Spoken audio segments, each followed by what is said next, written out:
December 10th of 2023, Ayon sa the tradisyon, 29th Taguig Grand Marian Procession in honoring the solemnity of Immaculate Conception of the Blessed Virgin Mary in Minor Basilica and Archdiocesan Shrine Parish of Saint and Captured Moment Catolicang Litratista. Ng butihing santo para sa kanyang orden, nagpakita ang mahal na biren sa kanya habang hawak sa kamay ang isang kayumangging eskapularyo at ang sinong mang papanaw na suot ito ay hindi maghihirap sa walang hanggang apoy.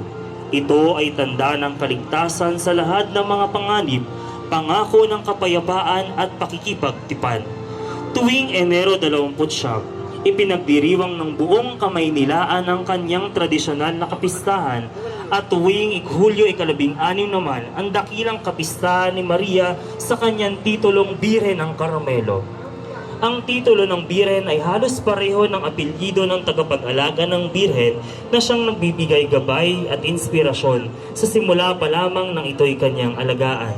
Ito ay nasa pangangalaga ni Ginang Rufina Victoria del Carmen at kanyang pamilya mula sa Barangay Ususan. Nuestra Señora del Carmen, Ipanalangin mo kami.